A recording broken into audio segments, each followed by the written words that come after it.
जय श्री श्याम। सभी साथियों को मेरा नमस्कार।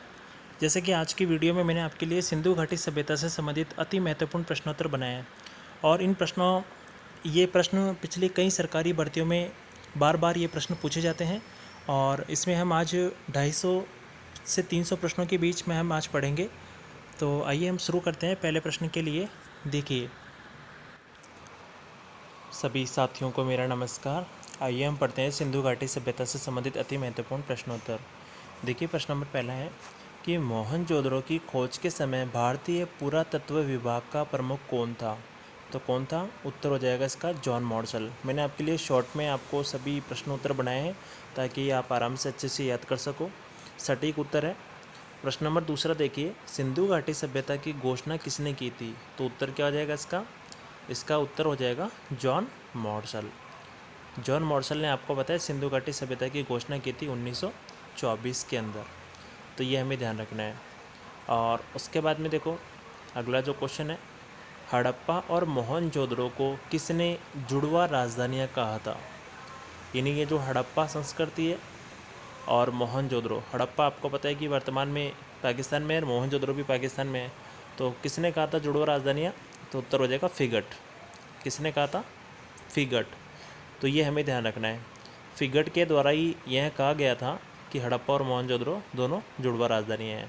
अगला क्वेश्चन देखिए, किसने हड़प्पा की ईंटों का प्रयोग लाहौर से कराची के बीच? तो आपको पता है पाकिस्तान की बात आ रही है, तो लाहौर से कराची के बीच रेलवे लाइन बनाने में किया। यानी ऐसा कौन सा व्यक्ति था जिसने हड़प्पा की ईंटों का प्रयोग लाहौर से कराची के बीच रेलवे लाइन बनाने में किया था? तो इसका उत्तर हो जाएगा जॉन ब्रेटन और विलियम ब्रेटन। जॉन ब्रेटन और विलियम ब्रेटन। अगला क्वेश्चन देखिए, भारतीय पुरातत्व का जनक किसे कहते हैं? क्या क्वेश्चन है? भारतीय पुरातत्व का जनक किसे कहते हैं? तो इसका उत्तर क्या हो जाएगा? इसका उत्तर हो जाएगा अलेक्जेंडर कनिंघम। ये देखो, ये प्रश्न बहुत बार कई परीक्षाओं में पूछा जा चुका है कि भारतीय पुरातत्व का जनक किसे कहते हैं। तो अपने को इसका उत्तर क्या बताना है? Alexander Cunningham. ये जो प्रश्न मैंने आपको बताया, इनके उत्तर मैंने आपको शॉर्टली रूप से बताया, यानी एबीसीडी के थ्रू मैंने नहीं बनाए हैं। क्यों नहीं बनाए? क्योंकि एक तो समय ख़राब नहीं होगा, पर जब भी अगर मान लो ऐसा कोई प्रश्न आता है तो आपको इसका उत्तर जो अपन ने ये इसमें दिया है वही उत्तर उन 4 एबीसीडी में से एक उत्तर ही होगा। तो हमें इस चीज़ का ध्यान रखना है। उसके बाद में देखो आगे कि विश्व की पहली नगरीय सभ्यता कौन सी थी? तो पहली नगरीय सभ्यता कौन सी थी? हड़प्पा सभ्यता। अगला क्वेश्चन देखिए कि सबसे पहले किसने हड़प्पा सभ्यता की जानकारी दी? यानी हड़प्पा सभ्यता की सबसे पहले जानकारी किसने दी थी? तो उसका नाम क्या था? उसका नाम था चार्ल्स मैसन। चार्ल्स मैसन ने सबसे पहले, आपको पता है कि 1826 में हड़प्पा सभ्यता की जानकारी दी थी, है ना। उसके बाद में देखो इसमें छोटे छोटे क्वेश्चन बहुत सारे बनेंगे आपके सिंधु घाटी सभ्यता में और अति महत्वपूर्ण प्रश्न ये पिछले कई एग्ज़ाम्स में पूछे जा चुके हैं और उसी के चलते मैंने आपके लिए ये प्रश्न बनाए हैं ताकि आप भविष्य में कई परीक्षाओं में आपके काम में आ सके। अगला क्वेश्चन देखिए, सिंधु घाटी सभ्यता के स्थल कोट दीजी का उत्खनन कब व किसके द्वारा किया गया? तो ये जो कोट दीजी है, इसका उत्खनन कब व किसके द्वारा किया गया? तो उत्तर देखिए, दूरिये के द्वारा 1935 और फजल अहमद खान 1955। फजल अहमद खान 1955। कोट दीजी, आपको पता है कोट दीजी कहाँ पड़ता है? सिंध पाकिस्तान में पड़ता है, सिंधु नदी के किनारे है। अगला क्वेश्चन देखिए कि सिंधु घाटी सभ्यता किससे संबंधित है? तो ये किससे संबंधित है? आद्य ऐतिहासिक युग। आद्य ऐतिहासिक युग, सिंधु घाटी सभ्यता आद्य ऐतिहासिक युग से संबंधित थी। देखो, आद्य ऐतिहासिक युग किसे कहते हैं ये भी मैं आपको बता देता हूँ कि इस काल में क्या था। इस काल में आपको पता है कि लिखने की कला के प्रचलन के बाद भी उपलब्ध लेख पढ़े नहीं जा सके। यानी समझ गए आप? यानी लिखने की कला तो थी परंतु लिखने की कला के प्रचलन के बाद में भी जो लेख यहाँ पे मिले हैं उनको पढ़ा नहीं जा सका। और ये जो प्राग ऐतिहासिक काल है ना, प्राग ऐतिहासिक काल और जो ऐतिहासिक काल है उसके बीच के समय को कहते हैं आद्य ऐतिहासिक युग। ठीक है ना। अब देखो अगला क्वेश्चन पढ़ते हैं, हड़प्पा संस्कृति का कौन सा पूरा स्थल है? यानी हड़प्पा संस्कृति का कौन सा पूरा स्थल है जहाँ दुर्ग और नीचे का नगर दोनों अलग अलग प्राचीर से घिरे हुए हैं? तो इसका उत्तर क्या हो जाएगा? कालीबंगा। और ये आपको पता है कि हनुमानगढ़ में स्थित है, राजस्थान में हनुमानगढ़ में। अगला क्वेश्चन है, सिंधु घाटी सभ्यता के किस स्थल से मजदूर श्रमिक आवास का अस्तित्व प्रकाश में आया है? तो इसका उत्तर क्या हो जाएगा? हड़प्पा। यानी सिंधु घाटी सभ्यता के किस स्थल से मजदूर व श्रमिक आवास का अस्तित्व मिला है? तो वो मिला है हड़प्पा से। ये हमें ध्यान रखना है। और XYZ जहाँ अगर आपको कोई टॉपिक समझ में नहीं आएगा, मान लो कोई कठिन शब्द आएगा तो उसको मैं आपको बता दूंगा। उसके बाद में देखो यहाँ अपन एक बात करते हैं, हड़प्पा संस्कृति की बात आ रही है। तो ये जो हड़प्पा है ना, इसकी जो खोज की थी किसने की थी? राय बहादुर दयाराम साहनी ने। अब देखो आगे अगला क्वेश्चन है, तांबे का गला हुआ ढेर कहाँ से प्राप्त हुआ है? तो तांबा जो होता है ना, तांबा, तो तांबे का गला हुआ ढेर प्राप्त हुआ है मोहनजोदड़ो से। और मोहनजोदड़ो आपको पता है कहाँ स्थित है? ये पाकिस्तान में सिंध प्रांत के लरकाना जिले में स्थित है। अगला क्वेश्चन है, सिंधु घाटी सभ्यता के कुओं का आकार कैसा था? यानी सिंधु घाटी सभ्यता में जो कुएं मिले उनका आकार कैसा था? उत्तर है इसका अंडाकार। अगला क्वेश्चन है कि सेंधववासी यानी सिंधु घाटी सभ्यता के जो लोग हैं यानी सेंधववासी तेल के लिए कौन सी फसल उगाते थे? तो तेल के लिए कौन सी फसल उगाते थे? सरसों व तिल। यानी सरसों की और तिल की खेती करते थे। किसके लिए? तेल प्राप्त करने के लिए, है ना। खाद्य के रूप में आपको पता है कि सरसों व तिल का प्रयोग किया जाता था।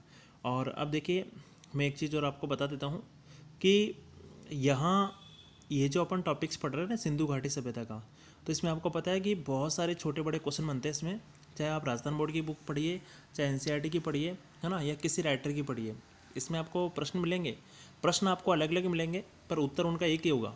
अब देखो अगला क्वेश्चन है कि हाथी का अवशेष सिंधु घाटी सभ्यता के किस पुरा स्थल से प्राप्त हुआ है?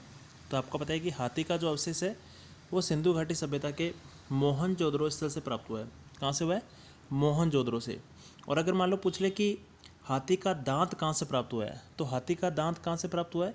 ये प्राप्त हुआ है लोथल, अहमदाबाद, गुजरात से। अगला क्वेश्चन देखिए, तांबे का गला हुआ ढेर कहाँ से प्राप्त हुआ है?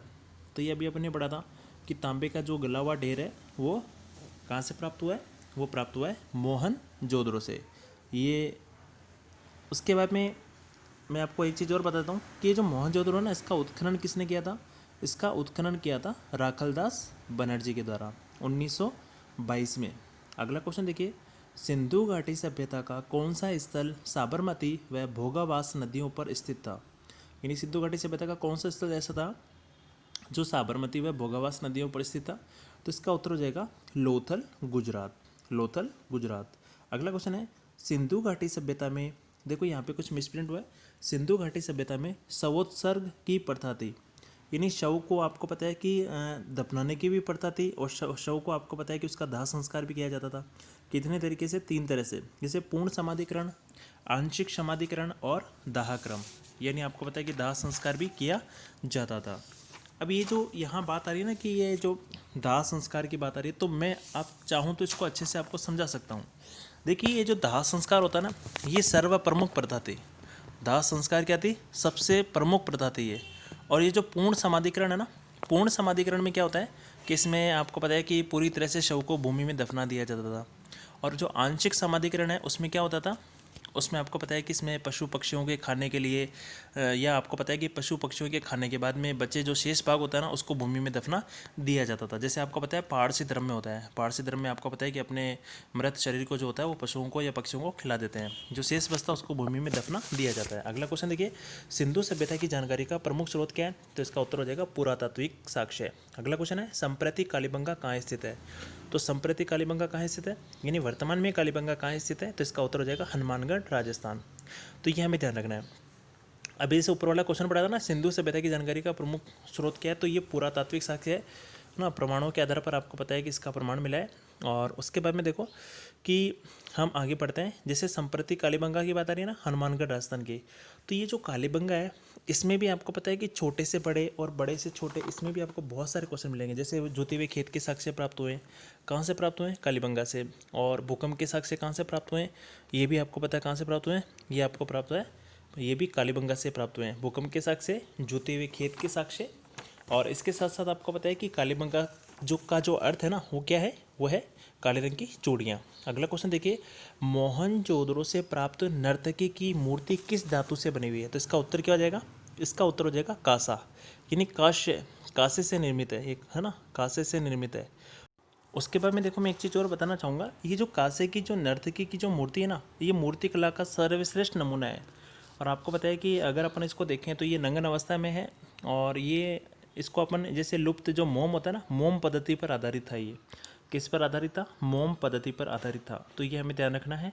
और उसके बाद में ये जो बात आ रही है नर्तकी की मूर्ति, ये जो नर्तकी की मूर्ति है, इस आपको पता है कि जो संपूर्ण मूर्ति है उसमें गले में आपको पता है कि एक हार भी पहना हुआ है, यानी उसमें हार भी पड़ा हुआ है ना। और हार पड़े के आधार पर ही आपको पता है ये पूर्णतः क्या है, ये एक नग्न अवस्था में है। अगला क्वेश्चन देखिए, किस हड़प्पा कालीन पूरा स्थल से धान की खेती के साक्ष्य मिले हैं? यानी सिंधु घाटी सभ्यता में ऐसा कौन सा आपको पता है पूरा स्थल है जहाँ से धान की खेती के साक्ष्य मिले हैं? तो इसका उत्तर हो जाएगा आपका लोथल, गुजरात। क्या हो जाएगा? लोथल, गुजरात। और लोथल में अब देखो अगला क्वेश्चन देखिए, किस स्थल पर हड़प्पा संस्कृति के लोगों को घोड़े का ज्ञान था? यानी सिंधु घाटी सभ्यता का कौन सा ऐसा स्थल है या जिसको आपको पता है हड़प्पा संस्कृति के जो लोग थे उनको घोड़े का ज्ञान था? उत्तर हो जाएगा इसका सूरकोटड़ा। क्या हो जाएगा? सूरकोटड़ा। तो ये हमें ध्यान रखना है।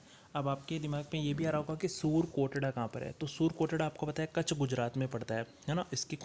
इसके उत्खननकर्ता कौन थे? जगपति जोशी, 1964 में। और उसके बाद में देखो अगला क्वेश्चन है, किस स्थल से युगल स्त्री पुरुषों के शवाधान का साक्ष्य प्राप्त हुआ है? यानी सिंधु घाटी सभ्यता का ऐसा कौन सा स्थल है जहाँ से युगल स्त्री पुरुषों के शवाधान का साक्ष्य प्राप्त हुआ है? तो इसका उत्तर क्या हो जाएगा? इसका उत्तर हो जाएगा आपका लोथल। यहाँ से आपको पता है कि युगल जो स्त्री पुरुष है उसके शवाधान का साक्ष्य प्राप्त हुआ है। तो ये अति महत्वपूर्ण प्रश्न है। आपको पता है कि पिछले कई सरकारी एग्जाम्स में ये पूछे जा चुके हैं। अगला क्वेश्चन देखिए, हवन कुंड के अस्तित्व का साक्ष्य कहाँ से प्राप्त हुआ है? यानी आपको पता है कि इसको अपन कह सकते हैं कि अग्नि हवन कुंड, अग्नि हवन कुंड के साक्ष्य या अस्तित्व का साक्ष्य कहाँ से प्राप्त हुआ है? तो इसका उत्तर हो जाएगा कालीबंगा। मैंने शॉर्ट रूप में आपके लिए प्रश्न बनाए। जब भी अगर आपके प्रश्न आता है एबेसेदे का तो आपको सटीक उत्तर आपको आसानी से समझ में आ जाएगा। एबेसेदे में आपको फंसने की जरूरत नहीं पड़ेगी। जो इसका उत्तर सही होगा वो आप फटाक से उसको सही कर दोगे, तो इससे आपको क्या है, मदद मिलेगी। अब देखिए उसके बाद में यहाँ अगर कालीबंगा की बात आ रही है ना, तो मैं आपको एक चीज़ और बताता हूँ कि यहाँ पर एक साथ आपको पता है कि कई फसल बोने के साक्ष्य भी यहीं से मिले हैं। और आपने पढ़ा होगा कि जो लकड़ी की नाली है वो भी यहीं से मिली है। अगला क्वेश्चन देखिए, हड़प्पा संस्कृति से प्राप्त अवशेषों के आधार पर मकानों का आकार किस ज्यामितीय आकृति में थे? ठीक है ना, किस ज्यामितीय आकृति में थे? तो इसका उत्तर क्या हो जाएगा? आयताकार। क्या हो जाएगा? आयताकार। अगला क्वेश्चन देखिए, हड़प्पा संस्कृति की राज व्यवस्था थी। तो हड़प्पा संस्कृति की जो राज व्यवस्था थी वो वणिक वर्ग पर आधारित थी। किस पर आधारित थी? वणिक वर्ग पर आधारित थी। अब देखो ऊपर वाला जो क्वेश्चन है इसमें ज्योमिति की बात आ रही है। तो ज्योमिति ये आपको पता है रेखागणित में है, जिसमें रेखाखंडों की सहायता से आपको पता है कि हम इसका अध्ययन करते हैं रेखाओं या बिंदुओं के द्वारा, है ना। तो ये हमें पता होना चाहिए। तो जैसे आयताकार है या वर्गाकार है या त्रिभुजाकार है, तो वैसे आपको पता है हड़प्पा संस्कृति से जो प्राप्त अवशेष है उनके आधार पर मकानों का जो आकार था वो आयताकार था। ठीक है ना, तो ये हमें ध्यान रखना है। उसके बाद में यहाँ मैं एक चीज़ और आपको बताना चाहूँगा। यहाँ जैसे हड़प्पा संस्कृति की राज व्यवस्था वर्णिक वर्ग में क्यों थी, तो मैं एक चीज़ आपको और बता देता हूँ कि जैसे आपको मैं बताता हूँ कि जो हड़प्पा वासी है ना वो वाणिज्य की ओर अधिक आकर्षित है। किसकी ओर आकर्षित थे? वाणिज्य की ओर। तो इसलिए माना जाता है कि जो हड़प्पा सभ्यता का जो शासन था ना वो वणिक वर्ग के हाथों में था। अब देखिए अगला क्वेश्चन है कि पूर्व हड़प्पा कालीन संस्कृति आमरी का क्षेत्र कौन सा था? तो आमरी का क्षेत्र कौन सा था? ये था। इसका उत्तर क्या हो जाएगा? पाकिस्तान। आगे अगला क्वेश्चन देखते हैं कि सिंधु घाटी सभ्यता का कौन सा स्थल सबसे अधिक विस्तृत था? तो सिंधु घाटी सभ्यता का कौन सा स्थल सबसे अधिक विस्तृत था? तो ये था मोहनजोदड़ो। और इसके साथ साथ आपको पता है कि धोलावीरा और राखीगढ़ी का स्थान भी इसमें आता है। तो ये भी हमें पता होना चाहिए। आगे देखते हैं। इसमें आप ये देखो कि ऊपर वाला जो क्वेश्चन है ना इसमें जैसे आमरी की बात आ रही है, तो मैं एक चीज़ और आपको बताता हूँ कि आमरी है ना, हड़प्पा काल में जो गेंडा होता ना, गेंडा पशु, तो गेंडे का जो प्रमाण है वो भारतीय गेंडे का एकमात्र जो प्रमाण है वो आमरी से मिला है। कहाँ से मिला है? वो आमरी से ही मिला है। तो ये हमें ध्यान रखना है। अगला क्वेश्चन देखते हैं, हड़प्पा सभ्यता का कौन सा स्थल सर्वप्रथम प्रकाश में आया? तो हड़प्पा सभ्यता का कौन सा स्थल सर्वप्रथम प्रकाश में आया? तो ये आया था आपका हड़प्पा। कौन सा आया था? हड़प्पा। और ये जो हड़प्पा जो संस्कृति है, जो सभ्यता है, इसका आपको पता है, मैंने भी आपको बताया था कि वर्तमान में कहाँ स्थित है। वर्तमान में आपको पता है कि यह है पाकिस्तान में पश्चिमी पंजाब पाकिस्तान, मोंटगोमरी जिले में। अगला क्वेश्चन है, उत्तर हड़प्पा संस्कृति के काठियावाड़ में स्थित स्थल कौन कौन से हैं? तो इसका उत्तर क्या हो जाएगा? रंगपुर और रोजड़ी। रंगपुर और रोजड़ी ये कहाँ पर स्थित है? ये काठियावाड़ गुजरात में स्थित है, ये हमें ध्यान रखना है। दोनों ही गुजरात में है ये रंगपुर रोजड़ी। और इससे पहले अपने ऊपर वाला क्वेश्चन पढ़ा था ना कि जो हड़प्पा सभ्यता का जो है सबसे पहले प्रकाश में कौन आया? तो हड़प्पा जो है इसके आपको पता है कि उत्खननकर्ता कौन थे? राय बहादुर दयाराम साहनी। और ये ये जो आपको पता है कि पश्चिमी पंजाब पाकिस्तान में स्थित है और पाकिस्तान के मोंटगोमरी ज़िले में ये स्थित है, रावी नदी के किनारे स्थित है। तो ये भी हमें ध्यान रखना है। अगला जो क्वेश्चन देखो इसमें था ना कि हड़प्पा संस्कृति के काठियावाड़ में है, तो रंगपुर और रोजड़ी है ना, तो रंगपुर रोजड़ी कहाँ पर है? ये काठियावाड़ गुजरात में स्थित है। अगला क्वेश्चन देखिए कि सिंधु घाटी सभ्यता के किस स्थल से, यानी सिंधु घाटी सभ्यता का ऐसा कौन सा स्थल है जहाँ से तांबे की कुल्हाड़ी व मानव के साथ कुत्ते दफनाने का साक्ष्य मिला है? तो तांबे की कुल्हाड़ी व मानव के साथ कुत्ते दफनाने का साक्ष्य कहाँ से मिला है? तो ये मिला है रोपड़ से। अब मैं एक चीज़ और बताऊँगा आपको कि ये जो रोपड़ है ना, ये कहाँ पर स्थित है? ये वर्तमान में रूपनगर पंजाब में स्थित है। और इसके उत्खननकर्ता कौन है? यज्ञदत्त शर्मा, 1955 में। अगला क्वेश्चन देखते हैं। देखो, सिंधु घाटी सभ्यता के किस स्थल से मिट्टी का हल मिला है खिलौने के रूप में, और सड़कों पर बैलगाड़ी के पहिए के साक्ष्य मिले हैं? तो सड़कों पर बैलगाड़ी के पहिए के साक्ष्य कहाँ से मिले? बनावली, हिसार, हरियाणा। बनावली, हिसार, हरियाणा। और इसके उत्खननकर्ता कौन है? रविंद्र सिंह बिष्ट। ठीक है ना, रविंद्र सिंह बिष्ट। आगे देखो, अगला क्वेश्चन है, सिंधु घाटी सभ्यता के स्थल हड़प्पा से कौन कौन से साक्ष्य प्रमाण मिले हैं? तो सिंधु घाटी सभ्यता के आपको पता है स्थल हड़प्पा से कौन कौन से प्रमाण मिले?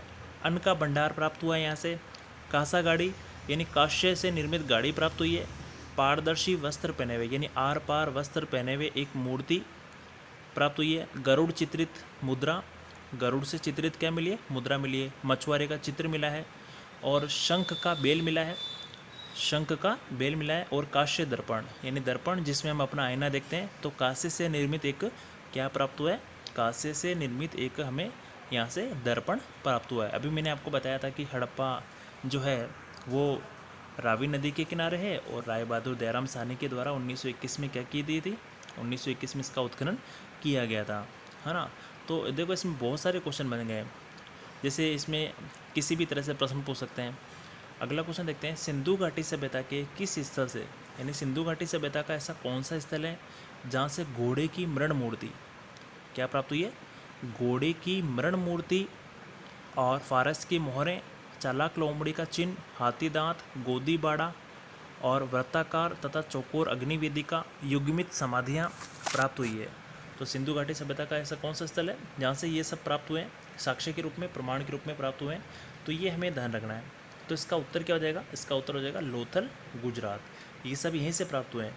अब देखो यहाँ पर हाथी का जो दांत है ये भी यहीं से प्राप्त हुआ है। छोटे क्वेश्चन पूछ सकते हैं कि सिंधु घाटी सभ्यता के किस स्थल से हाथी दांत प्राप्त हुआ है, तो आपको बताना लोथल, अहमदाबाद, गुजरात से। यह पूछ सकते हैं कि फारस की मोहरें कहाँ से प्राप्त हुई है, आपको 4 एबीसीडी दे दिए, तो उसमें आपको ऑप्शन दे देंगे कि भाई लोथल से प्राप्त हुआ है, या सूरकोटड़ा से प्राप्त हुआ है, या रोपड़ से हुआ है, या राखीगढ़ी से हुआ है। तो इसका उत्तर आपको क्या देना है? लोथल, अहमदाबाद, गुजरात। यह पूछ सकते हैं कि निम्नलिखित को सम्मिलित कीजिए। तो किसी भी तरह के प्रश्न ये पूछ सकते हैं, पर हमें इसका सटीक उत्तर याद रखना है। अगर आपको सटीक उत्तर याद है तो मैं ये मानता हूँ कि आपको कोई दिक्कत नहीं है। आप जैसे ही प्रश्न आएगा उसका उत्तर तुरंत आप उसको लिख देंगे। अगला क्वेश्चन देखिए, सिंधु घाटी सभ्यता के स्थल कालीबंगा से कौन कौन से साक्ष्य मिले हैं? यानी सिंधु घाटी सभ्यता का जो स्थल है ना कालीबंगा, तो वहाँ से कौन कौन से साक्ष्य मिले? अभी मैंने आपको बताया कालीबंगा का अर्थ क्या होता है? काले रंग की चूड़ियाँ। उत्तर देखिए आप कि जूते हुए खेत के साक्ष्य मिले हैं, अभी मैंने आपको बताया था जूते हुए खेत के साक्ष्य मिले हैं, भूकंप के साक्ष्य मिले हैं, अग्नि हवन कुंड प्राप्त हुआ है, और अलंकृत ईंटें एक साथ आपको पता है कि फसल बोने का साक्ष्य, एक साथ कई फसल बोने का साक्ष्य मिला है, और लकड़ी की नाली मिली है, नली नहीं है, लकड़ी की क्या प्राप्त हुई है? नाली प्राप्त हुई है। इसके अलावा देखो मैं आपको और बता देता हूँ कालीबंगा की सभ्यता के बारे में, कि कालीबंगा की जो सभ्यता है वहाँ पे कि कालीबंगा से जो मोहरें मिली हैं यहाँ से, तो आपको पता है कि उन मोहरों पर आपको पता है कि विशेष तौर से एक श्रृंगी जो पशु है, जैसे भैंस है, बाघ है, सांड है, बकरी है, हाथी है आदि की जो आकृति है ना, वो उसके ऊपर उकेरी गई थी, है ना। तो ये हमें ध्यान रखना है, कालीबंगा से मिली जो मोहरें उनके ऊपर ये थी। अब अगला क्वेश्चन देखिए, सिंधु घाटी सभ्यता के स्थल मोहनजोदड़ो से कौन कौन से साक्ष्य प्राप्त हुए हैं? यानी मोहनजोदड़ो से कौन कौन से साक्ष्य प्राप्त हुए हैं? उत्तर देखिए, विशाल स्नानागार, पुरोहितों का आवास, महाविद्यालय, 16 मकानों का बैरक और कांसे से निर्मित नगन महिला की मूर्ति, दाढ़ी वाले पुजारी की मूर्ति और चमकते हुए बंदर का चित्र और एक श्रृंगी पशुओं वाली मुद्राएं प्राप्त हुई है। तो इसमें मैंने आपको विस्तृत रूप में पूरा समझा दिया है। तो इसमें कई क्वेश्चन पूछ सकते हैं। मान लो क्वेश्चन बनता है कि सिंधु घाटी सभ्यता के किस हिस्से से पुरोहितों का आवास प्राप्त हुआ है, तो आपको बताना है क्या? तो आपको बताना है इसका उत्तर मोहनजोदड़ो।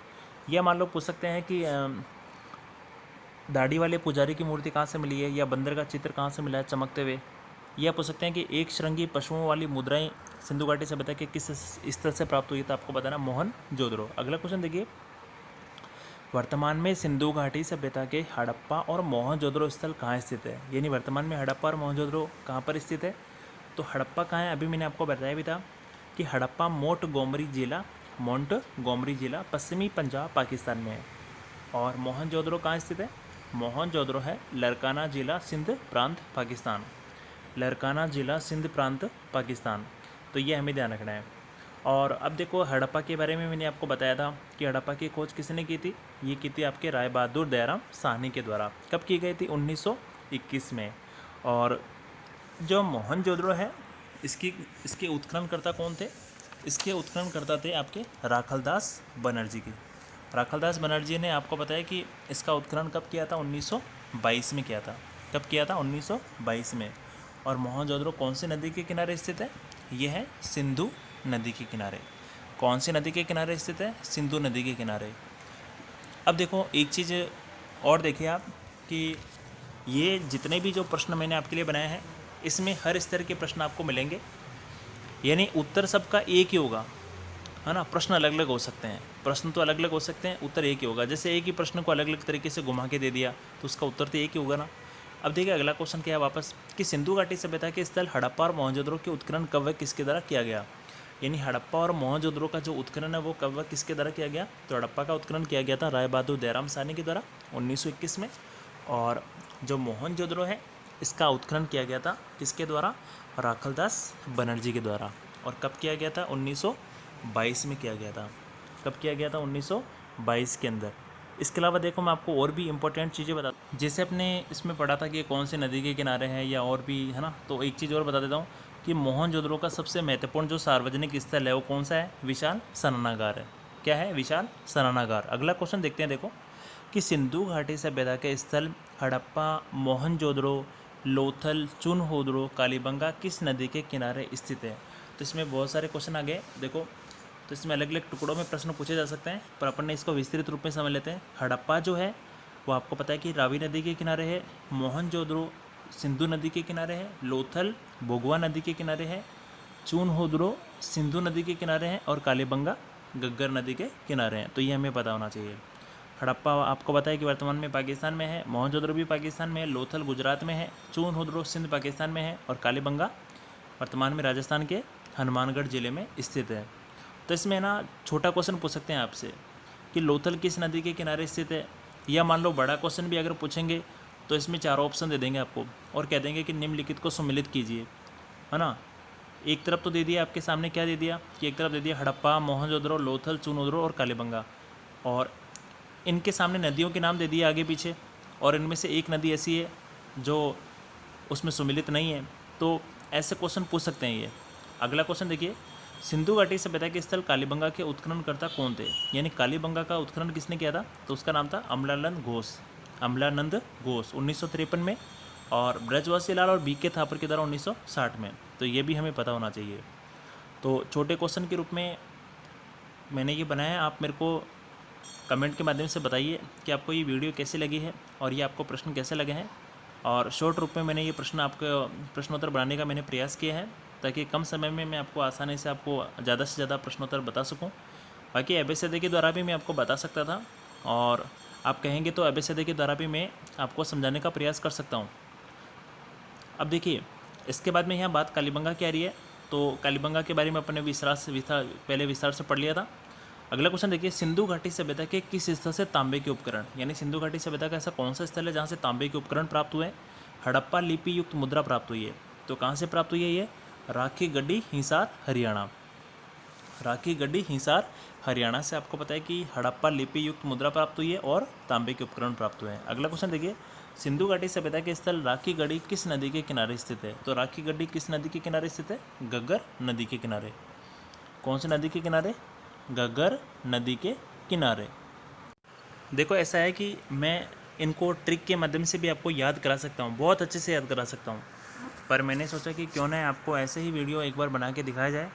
और उसके बाद में जैसे देखो यहाँ राखी गढ़ी की बात आ रही है। अब देखो आपने देखा होगा कि खीरा ककड़ी होती है। खीरा ककड़ी कैसी होती है? हरे कलर की होती है। तो हरे से क्या हो जाएगा? हिसार, हरियाणा। है से ही हिसार, है से ही हरियाणा हो जाएगा। तो राखी गढ़ी आपको पता है कहाँ पर स्थित है? हिसार, हरियाणा में स्थित है। अगला क्वेश्चन देखिए, सिंधु घाटी सभ्यता के स्थल कोट दीजी, यानी सिंधु घाटी सभ्यता का जो स्थल है कोट दीजी, वर्तमान में कहाँ स्थित है? कोट दीजी वर्तमान में है सिंध, पाकिस्तान में। कहाँ पर है? सिंध, पाकिस्तान में। और ये सिंधु नदी के किनारे हैं, तो ये अपने को ध्यान रखना है। कोट दीजी के बारे में मैं आपको बता देता हूँ कि यहाँ पर जैसे जो प्रमाण मिले हैं, साक्ष्य मिले हैं, जैसे कच्ची ईंटों के मकान यहाँ प्राप्त हुए हैं, यहाँ से कच्ची ईंटों के मकान प्राप्त हुए हैं, या चूल्हे, जो चूल्हा होता है घर में, वो प्राप्त हुआ है ना। किले, जो किलेबंदी होती है, उसका साक्ष्य यहाँ से प्राप्त नहीं हुआ है। और अगला जो क्वेश्चन बनता है वो देखिए, सिंधु घाटी सभ्यता के किस स्तर नहीं है, किस स्थल से तांबे की कुल्हाड़ी मानव के साथ कुत्ते दफनाने का साक्ष्य प्राप्त हुआ है? तो ये कहाँ से प्राप्त हुआ है? रोपड़, रूपनगर, पंजाब, जो कि आपको पता है कि सतलज नदी के किनारे स्थित है। तो यहीं से तांबे की कुल्हाड़ी और मानव के साथ कुत्ते दफनाने का साक्ष्य प्राप्त हुआ है। अगला क्वेश्चन है कि सिंधु घाटी सभ्यता के किस स्थल से चर्ट, ब्लेड और हड्डियों के बाण, मोहरों के साक्ष्य प्राप्त हुए हैं? तो इसका उत्तर क्या हो जाएगा? मांडा, जम्मू कश्मीर। अब आपको मैं ये बता देता हूँ कि ये जो मांडा है ये जम्मू कश्मीर में है, और ये चेनाब नदी के किनारे स्थित है। कहाँ स्थित है? ये चेनाब नदी के किनारे स्थित है। अब देखिए यहाँ मांडा की बात आ रही है, तो मैं बता देता हूँ, ये जो मांडा है ना, ये जम्मू कश्मीर में अखनूर ज़िले में चेनाब नदी के दक्षिणी तट पर स्थित है। और ये एक क्वेश्चन मैं आपको और बताता हूँ कि यहाँ पे एक क्वेश्चन ये बन रहा है कि ये जो मांडा जो है, इसके बारे में देखो कि हड़प्पा सभ्यता का सबसे या सर्वाधिक उत्तरी स्थल कौन सा है? पूछ सकते हैं ये प्रश्न कि हड़प्पा सभ्यता का सर्वाधिक उत्तरी स्थल कौन सा है? तो आपको बताना है मांडा, जम्मू कश्मीर में है। और इसका जो उत्खनन हुआ था वो जगपति जोशी के द्वारा किया गया था, तो ये हमें ध्यान रखना है। और उसके बाद में देखो अगला क्वेश्चन है, सिंधु घाटी सभ्यता के किस स्थल से कलश, शवाधान, घोड़े की हड्डी, तराजू का पलड़ा प्राप्त हुआ है? तो ये इसका उत्तर क्या हो जाएगा? सूरकोटड़ा, कच्छ, गुजरात। सूरकोटड़ा कहाँ पड़ता है? सूरकोटड़ा, कच्छ, गुजरात। अगला क्वेश्चन है, सिंधु घाटी सभ्यता के स्थल सूरकोटड़ा, मांडा किस नदी के किनारे स्थित है? यानी सूरकोटड़ा और जो मांडा है वो कौन सी नदी के किनारे स्थित है? तो सूरकोटड़ा कौन सी नदी के किनारे स्थित है? ये तो है सरस्वती नदी। और मांडा कौन सा है? मांडा आपको पता है चेनाब नदी के किनारे है। कौन सी नदी के किनारे हैं? चेनाब नदी के किनारे हैं। अभी जैसे हमने पढ़ा था कि जो सूरकोटड़ा है, सूरकोटड़ा से आपको पता है कि तराजू का साक्ष्य मिला है। तराजू जिससे अपन मापने का कार्य करते हैं, तोल का काम करते हैं, तो सूरकोटड़ा से किसका साक्ष्य मिला है? वो तराजू का साक्ष्य मिला है। और उसके बाद में देखो और भी यहाँ से कुछ मिले हैं, तो मैं आपको उसके बारे में बताता हूँ कि जो गुजरात का जो पश्चिमी भाग है, यानी पश्चिम में आपको पता है कि जो सूरकोटड़ा है उसमें घोड़े के जो अवशेष होते हैं, घोड़े के अवशेष के मिलने की भी पुष्टि हुई है। किसके अवशेष मिलने की? घोड़े के अवशेष मिलने की पुष्टि भी हुई है। अगला क्वेश्चन देखते हैं, देखो कि सिंधु घाटी सभ्यता के स्थल आलमगीरपुर, सूतकांगेडोर, रंगपुर किस नदी के किनारे स्थित है? तो अच्छा क्वेश्चन है ये। देखिए इसमें एक साथ 2-3 क्वेश्चन बन गए हैं कि सिंधु घाटी सभ्यता का स्थल आलमगीरपुर कौन सी नदी के किनारे स्थित है? मेरठ में ये स्थित है, उत्तर प्रदेश के मेरठ में, और ये हिडन नदी के किनारे स्थित है। उसके बाद में इसी में अगला क्वेश्चन बनता है कि सूतकांगेडोर, सूतकांगेडोर कौन सी नदी के किनारे स्थित है? सूतकांगेडोर बलूचिस्तान, पाकिस्तान में स्थित है, और ये दाशक नदी के किनारे स्थित है। इसी प्रकार रंगपुर काठियावाड़, गुजरात में स्थित है। रंगपुर कहाँ स्थित है? काठियावाड़, गुजरात में स्थित है, और ये नदी का नाम है भादर या मादर। भादर या मादर नदी के किनारे। अब इसमें आपको पता है कि निम्नलिखित को सम्मिलित कीजिए, ऐसा क्वेश्चन भी पूछ सकते हैं। जैसे अभी मैंने आपको बताया था कि 4 ऑप्शन दे दिए और उसके आगे पीछे उनको करके और प्रश्न बना दिया। तो हमें सटीक प्रश्न का उत्तर याद होना चाहिए, इससे हम अच्छे से इसको कर पाएंगे। और अगला क्वेश्चन देखिए, सिंधु घाटी सभ्यता के किस स्थल से बेबीलोनिया से व्यापार का साक्ष्य प्राप्त हुआ है? यानी सिंधु घाटी सभ्यता का ऐसा कौन सा स्थल है जहाँ बेबीलोनिया से व्यापार का साक्ष्य प्राप्त हुआ है? तो ये हो जाएगा सूत कांगेडोर, बलूचिस्तान, पाकिस्तान। यहाँ से बेबीलोनिया से व्यापार का साक्ष्य प्राप्त हुआ है। अगला क्वेश्चन है, हड़प्पा संस्कृति के अंतर्गत कौन कौन से भाग शामिल थे?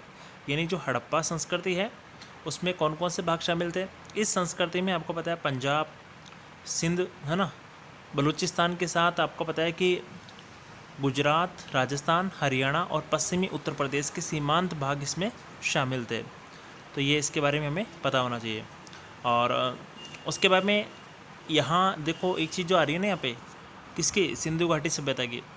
तो अब मैं आपको देखो इसमें बता रहा हूँ कि देखो अगला क्वेश्चन है, सिंधु घाटी सभ्यता का फैलाव कहाँ से कहाँ तक था?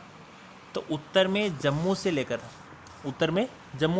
जम्मू में आपको पता है मांडा अपन ने पढ़ा था, तो सबसे उत्तरी भाग मांडा, सबसे पश्चिमी भाग क्या हो जाएगा?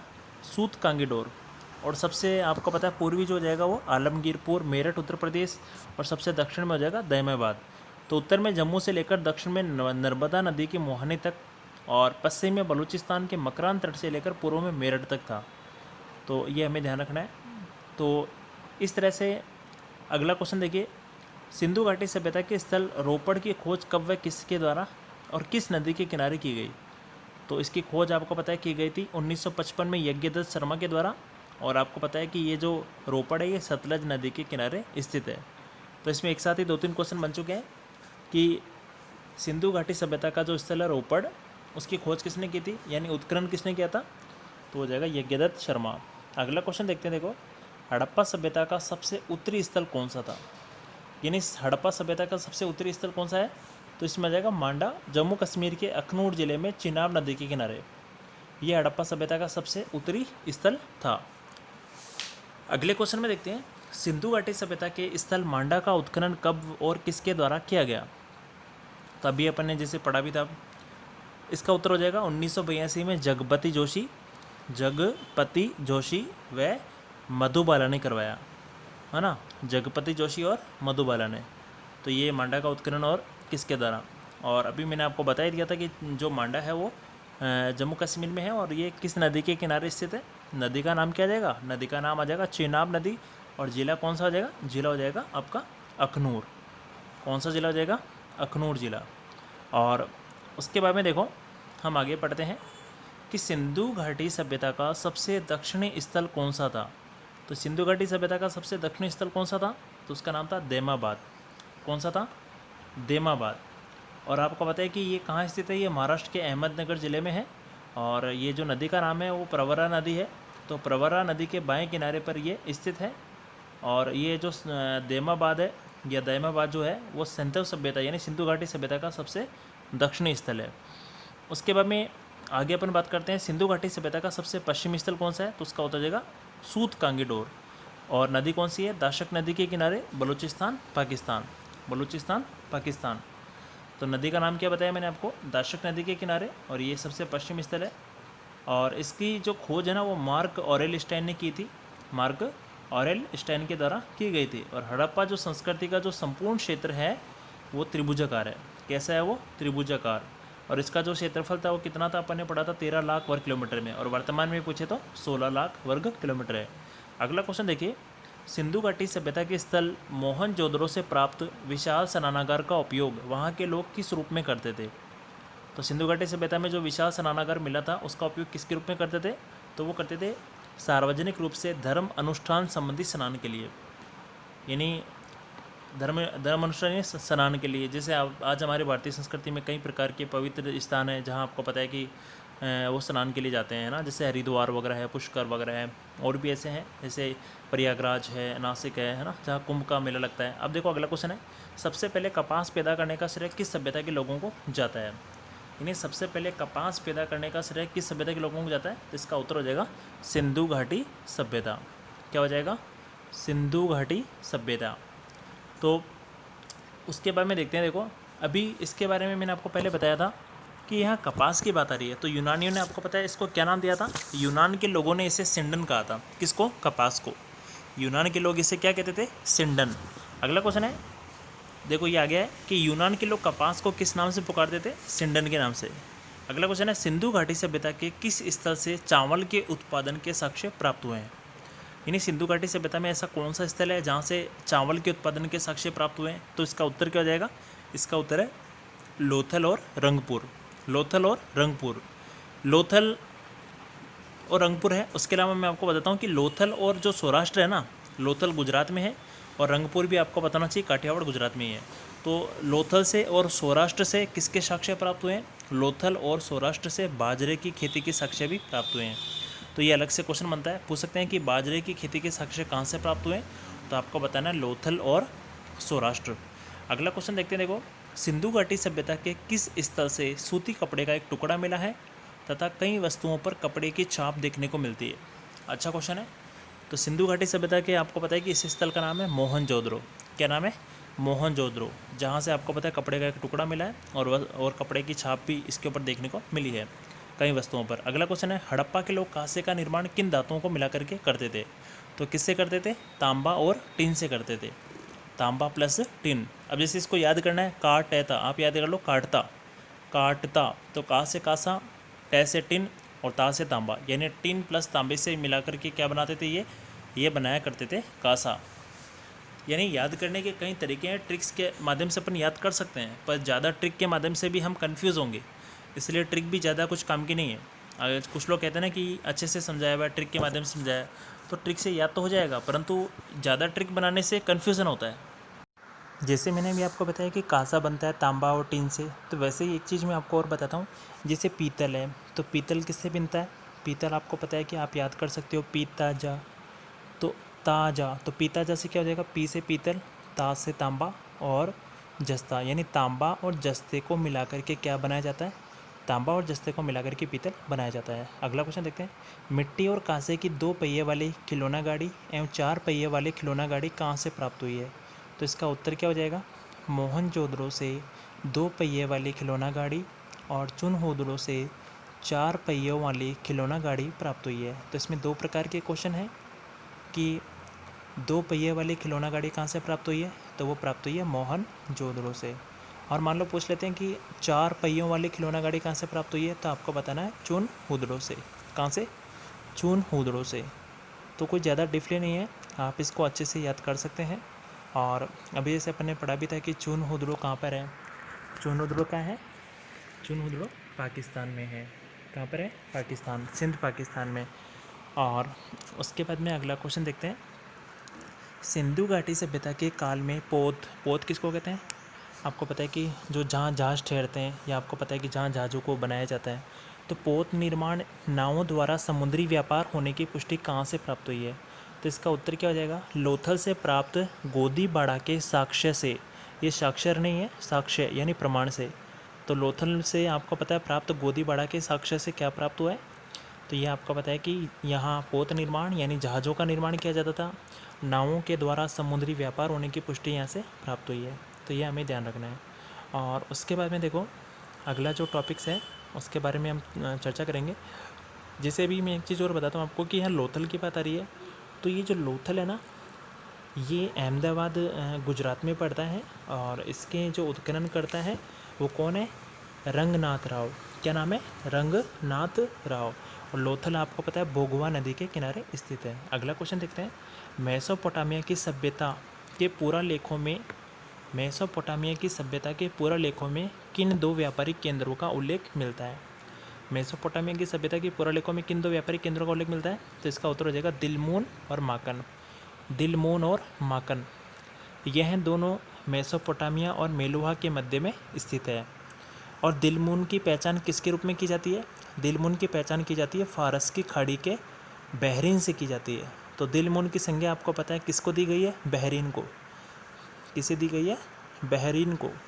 तो ये क्वेश्चन यहाँ पे बनता है, जैसे मैंने आपको विस्तृत रूप में पढ़ाया है इसको, पर इसमें छोटा क्वेश्चन में बनता है कि दिलमून की पहचान किसके रूप में की जाती है? तो आपको बताना है फारस की खाड़ी के बहरीन से की जाती है। ठीक है ना। अब देखो अगला क्वेश्चन पढ़ते हैं। किस लेख में बहरीन दिलमून को उगते हुए सूरज का देश कहा गया है? यानी ऐसा कौन सा लेख है जिसमें बहरीन दिलमून को उगते हुए सूरज का देश कहा गया है? तो इसका उत्तर हो जाएगा सारगोन के सुमेरियन लेख में। सारगोन के सुमेरियन लेख में। अगला क्वेश्चन देखते हैं। हड़प्पावासी किसकी ओर अधिक आकर्षित है या आकर्षित थे? तो हड़प्पावासी आपको पता है कि वाणिज्य की ओर अधिक आकर्षित थे, और इनकी मैंने बताया भी था कि इनकी जो राज व्यवस्था थी वो वणिक वर्ग के हाथों में थी। इसीलिए आपको पता है कि ये मैंने आपको पहले बताया था। अगला क्वेश्चन देखिए, हड़प्पा सभ्यता का शासन किस वर्ग के हाथों में था? देखो इसके नीचे ही दे रखा है। तो हड़प्पा सभ्यता का शासन जो है वो वणिक वर्ग के हाथों में था, क्योंकि हड़प्पा वासी जो थे वो किसकी ओर अधिक आकर्षित थे? ये आपको पता है कि वाणिज्य की ओर अधिक आकर्षित थे। वणिक जो शब्द आ रहा है, वणिक का मतलब ये आपको पता है कि व्यापार करने वाले या व्यापार वाणिज्य से संबंधित यहाँ पे बात का उल्लेख है, तो हमें इस चीज़ का पता होना चाहिए। आगे देखते हैं अगला क्वेश्चन, किससे पता चलता है कि हड़प्पा समाज संभवतः मातृ सत्तात्मक था? यानी कौन से प्रमाण या साक्ष्य है जिससे पता लगता है कि हड़प्पा समाज संभवतः मातृ सत्तात्मक था? तो इसका उत्तर हो जाएगा मातृ देवी की पूजा तथा मोहरत, या मोहरत नहीं है, ये है मोहरें, मोहरों पर अंकित चित्र से। अगला क्वेश्चन है, सेंधव समाज कितने वर्गों में विभाजित था? तो उत्तर देखिए, पुरोहित, व्यापारी, अधिकारी, शिल्पी, श्रमिक, अनेक वर्गों में विभाजित था। यानी प्रश्न देखो इसको और भी अलग तरह से पूछ सकते हैं कि सिंधु घाटी सभ्यता के जो समाज थे वो कितने वर्गों में बटे हुए थे? तो पुरोहित के रूप में, व्यापारी, अधिकारी, शिल्पी और श्रमिक वर्गों में ये विभाजित था। और देखिए इससे पहले जो अपन ने पहले वाला प्रश्न पढ़ा था, यहाँ मातृ सत्तात्मक की बात आ रही है कि हड़प्पा जो समाज था वो मातृ सत्तात्मक था। यानी आपको पता है कि मातृ देवी की ही क्या करते थे, वो पूजा करते थे। और जो वहाँ पर जो मिली हुई जो मोहरें हैं, उन मोहरों पर आपको पता है कि अंकित जो चित्र है उससे पता लगता है कि हड़प्पा जो समाज है वो मातृ सत्तात्मक था। और उसके बाद में अगला क्वेश्चन देखते हैं। देखो, किससे यह प्रतीत होता है कि सेंधव समाज अनेक वर्गों जैसे पुरोहित, व्यापारी, अधिकारी, शिल्पी में, श्रमिकों में विभाजित रहा होगा? यानी ये प्रश्न देखिए क्या है, अलग से है कि किससे ये प्रतीत होता है कि सिंधु घाटी सभ्यता का जो समाज था, या सेंधव समाज जो था वो अनेक वर्गों में विभाजित था, जैसे पुरोहित, व्यापारी, अधिकारी, शिल्पी और श्रमिकों के रूप में? तो उत्तर हो जाएगा इसका नगर नियोजन, दुर्ग, मकानों के आकार, नगर नियोजन, दुर्ग, मकानों के आकार, रूपरेखा और शवों को दफनाने के ढंग को देख करके ये प्रतीत होता है कि सिंधु घाटी सभ्यता के जो लोग हैं या जो वहाँ की जो समाज है वो अनेक वर्गों में बटे हुए थे। तो अब जैसे मैंने आपको बताया था कि ये अलग अलग कौन कौन से वर्ग थे, ये आपके सामने इसमें दे रखे हैं। पुरोहित के रूप में, व्यापारी, अधिकारी, शिल्पी और श्रमिकों के रूप में, यानी मजदूर के रूप में। अब देखिए उसके बाद में मैं आपको और एक टॉपिक बताता हूँ कि अगले क्वेश्चन में हम देखेंगे कि सिंधु सभ्यता के लोग आपको पता है कि युद्ध प्रिय कम और शांति प्रिय अधिक थे। तो सिंधु घाटी सभ्यता के लोग आपको पता है कि युद्ध में बहुत कम रुचि रखते थे, यानी युद्ध प्रिय कम थे वो, और शांति प्रिय अधिक थे। यानी आपको पता है कि अहिंसात्मक थे, हिंसा का सहारा नहीं लेते थे, अहिंसात्मक। अगले क्वेश्चन में, सिंधु घाटी सभ्यता के मनोरंजन के कौन कौन से प्रमुख साधन थे? यानी सिंधु घाटी सभ्यता है ना, इनके आपको पता है कि मनोरंजन के लिए कौन कौन से साधन काम में लिए जाते थे? उत्तर है पासे का खेल। तो पासा किसको कहते हैं? पासा आपको पता है जैसे शतरंज है, या आपको पता है नृत्य करना, शिकार, पशुओं की लड़ाई कर, है ना, पशुओं की लड़ाई करवाना, और धार्मिक जो उत्सव होते हैं वो है, और ये जो समारोह होते हैं, है ना, ये सब आपको पता है कि सिंधु घाटी जो सभ्यता है उसके मनोरंजन के लिए क्या थे? प्रमुख साधन थे। अधिक से अधिक मैंने आपके लिए क्वेश्चन बनाए ताकि अधिक से अधिक आपका इसमें कोर्स कवर हो सके। और नहीं करते हैं आप देख लो कि कहीं ना कहीं से तो क्वेश्चन इसमें आएगा ही, क्योंकि काफ़ी अधिक मात्रा में क्वेश्चंस अपन ने ये बनाए हैं। देखिए आगे अपन पढ़ते हैं, सिंधु घाटी सभ्यता में स्वास्तिक, यानी आपको पता है कि जो स्वास्तिक चिन्ह है वो किसका प्रतीक था? तो सिंधु घाटी सभ्यता में आपको पता है कि जो स्वास्तिक है वो सूर्य उपासना का प्रतीक था। अगला क्वेश्चन है, सिंधु घाटी सभ्यता में बेल, सिंधु घाटी सभ्यता में जो बेल है वो किसका वाहन था? तो बेल किसका वाहन था? बेल आपको पता है शिव का वाहन था। किसका वाहन था? शिव का वाहन था। ऐसे ही देखिए अगला क्वेश्चन है, सिंधु घाटी सभ्यता में युगल समाधान का क्या महत्व था? तो युगल समाधान का महत्व क्या था? इसमें आपको पता है कि जो पति जो होता था, पति के साथ पत्नी का सती होना। अगर मान लो किसी के पति की मृत्यु हो गई तो उसके बाद में आपको पता है कि पत्नी भी अपने पति के साथ क्या कर लेती थी? उसी के साथ आपको पता है कि वो विलीन हो जाती थी। तो ये हमें पता होना चाहिए। ऐसे ही देखो यहाँ तावीज़ वगैरह भी अपन ने पढ़ा था ना तावीज़ के बारे में पहले। अब देखो तावीज़ का भी यहाँ क्वेश्चन आया है कि सिंधु घाटी सभ्यता के लोग भूत प्रेत से बचने के लिए किसका उपयोग करते थे? तो इसका उत्तर हो जाएगा तावीज़, यानी भूत प्रेत से बचने के लिए तावीज़ का उपयोग करते थे। उसके बाद में अगला क्वेश्चन है, सिंधु लिपि के बारे में सर्वप्रथम विचार व्यक्त करने वाले व्यक्ति कौन थे? तो सर्वप्रथम विचार व्यक्त करने वाले व्यक्ति कौन थे सिंधु लिपि के बारे में? उनका नाम है अलेक्जेंडर कनिंघम। Alexander Cunningham. और अभी देखो जैसे कनिगम जो है, कनिगम ने 1873 ईस्वी में आपको पता है कि विचार व्यक्त किया था कि जो ये लिपि है, उन्होंने बताया था कि इस लिपि का जो संबंध है वो ब्राह्मी लिपि से है। किससे है? ब्राह्मी लिपि से। और अब देखिए हम इसमें मैं एक चीज़ और आपको बता देता हूँ कि यहाँ जैसे अपन ने बेल के बारे में पढ़ा, तो ऐसे में आपको बताता हूँ कि सिंधु घाटी सभ्यता के जो लोग होते थे वो जैसे बलि देने के लिए बकरे का प्रयोग करते थे, है ना। और दूसरी बात आपको पता है जो नाग होता है, नाग आपको पता है कि जो सांप होता है ना, तो उसकी क्या करते थे? पूजा करते थे। और जो भैंसा होता था, है ना, उसकी क्या करते थे? देवता जो होते हैं, देवता की जो शत्रुओं पर विजय का प्रतीक है, कौन? भैंसा।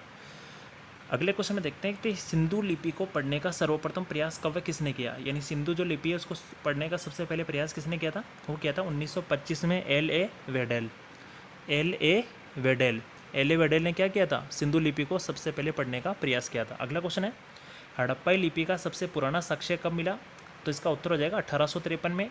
और 1923 ईस्वी तक पूरी लिपि प्रकाश में आ गई।